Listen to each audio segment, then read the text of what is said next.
All right. Well, I hope this is working.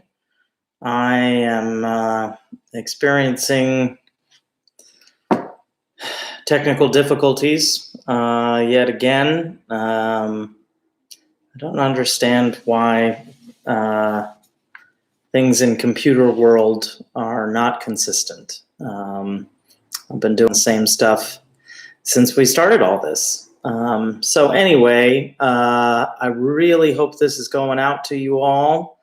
It appears that my feed is live and that I can see myself and I can see my my volume here. So I'm going to continue on in the hopes that this loads properly. I have I'm back to fiction today. I decided to start with a prompt, and my prompt got me sort of interested in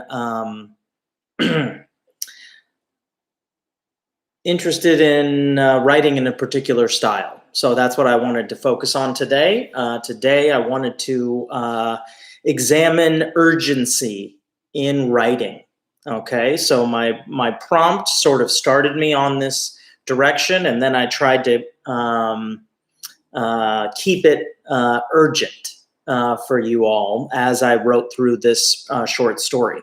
So the prompt I selected was one sentence that goes like this. As she searched, her movements were frantic. Okay, so that's our opening sentence, our prompt sentence. There are many, many different directions that this could go. But for myself, I immediately felt a little bit of tension, I guess you could say, with this opening sentence. So I decided to explore urgency. So with that in mind, I'll read you guys my short story, and then I'll go through, like I have been doing, line by line, and try to share with you guys where I got to, where I got to. Sorry, I'm kind of tripping over my my own sentences this morning. I'm a little frazzled by technology, but hopefully I'll get the groove. All right, here we go. As she searched, her movements were frantic. They weren't in the bathroom, where she'd just been. Maybe the kitchen next to the coffee? No, they weren't there either. In her bedroom, they had to be on the dresser, front left corner, where she had found them many times before. She slowed her steps as she went down the long hallway, heel-toe kinds of steps. As she approached the doorway, she shut her eyes to say a little prayer for their discovery. The corner came. She rounded it. Her eyelids lifted, and as the dresser came into focus, she could see that the front left corner was empty. She knew in this moment she would be late for work yet again. But it wasn't her fault. She had to pivot to something else before she would find them. She quickly finished her coffee, collected her lunch, found her keys and purse, and all were placed by the front door. Teeth still needing to be brushed, she made her way to the bathroom. As she flicked the light on, there they were, resting atop her head. She laughed at herself, pulling the glasses down onto her face. So, yes, I wrote a little, hopefully there's a little bit of comedy in this short story for all of you following along at home. But I was trying to build this idea of, when I'm sure that many of you can relate with this type of situation where you're trying to be somewhere and you've misplaced a very, very key thing that you need before you go. So the whole time, our subject is searching for her glasses, which are on top of her head. How many times have we all been there? I know I've done that many times with my sunglasses. Less with these glasses, but yeah, I think it's definitely happened. So I decided in this story very early on that it wasn't about the glasses as much as it was about having your stuff together and being ready to go to that next place that you're trying to go to. And so I was really trying to map all of the ways that I search for things. So even though the subject of this particular short story is a woman, I think that we all show up in our own writings, okay? And I think it's very important that you pull from your own life experience when you are writing fiction. And so I very quickly thought, oh, well, I know what I do when I search for things. And this story became very autobiographical in some ways, even though it's not about me, and it's not about a particular moment in which I lost my glasses on top of my head. It's just something that I could relate to because I have experienced it in the past. In mornings where I'm trying to get to somewhere, like when I used to, be on my way to work to see all of you, I always have coffee before I go anywhere, just so I can be awake and drive properly and, be able to think well.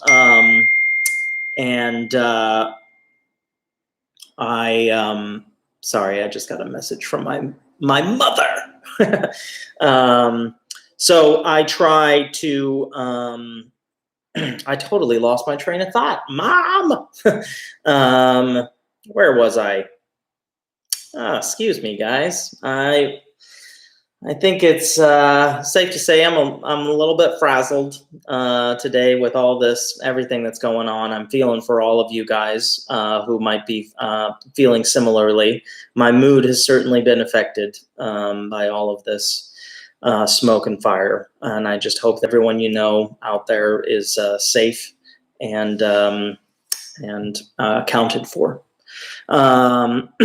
Okay, so I was talking about my own experiences, bringing my own experiences into a story. And it's very important that when you're writing a piece of fiction, that you use things that you know about.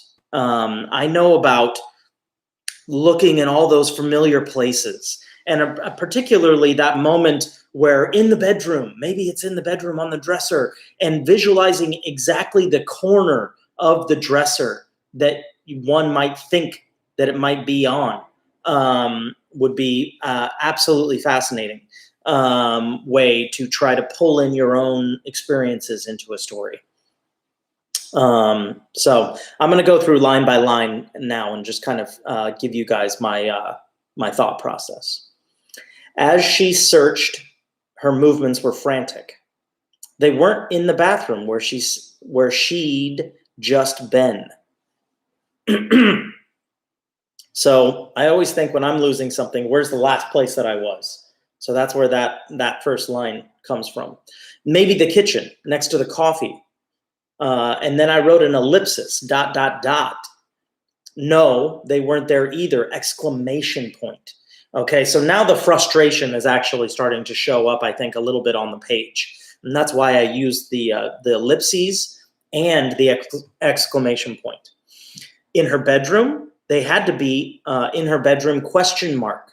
Okay, it's a question she's asking herself.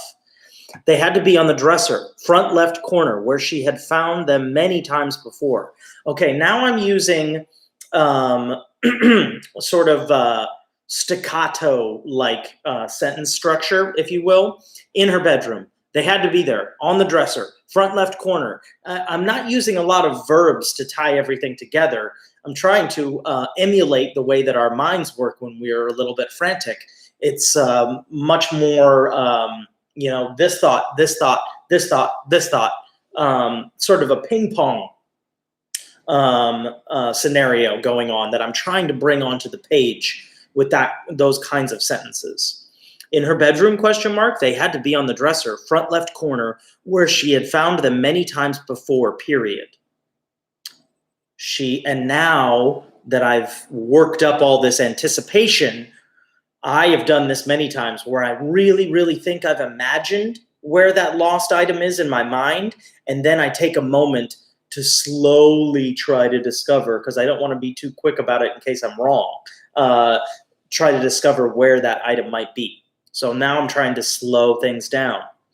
She slowed her steps as she went down the long hallway.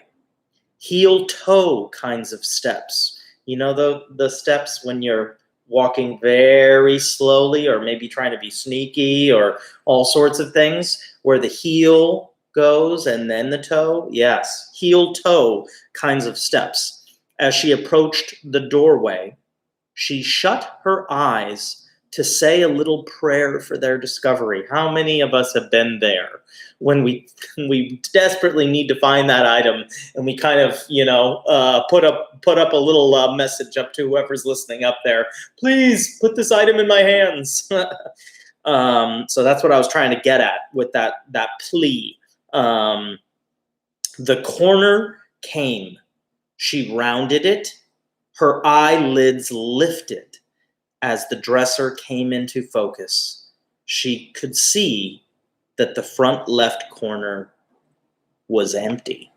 Okay, so there I'm trying to build anticipation. I'm trying to give the reader what I think they want, which is her to find this item. And we don't even know what the item is yet, which is something I try very carefully to leave off until the end, so that you kind of maybe wouldn't see it coming that the item was on her head all along. She knew in this moment she would be late for work yet again. I certainly have been there when you run it down to those last couple of minutes and you need to be out the door, and then something is preventing you from being out the door, and you're heartbroken. That's like, oh man, I'm going to be a couple minutes late now because of this. And so I tried to bring in that recognition.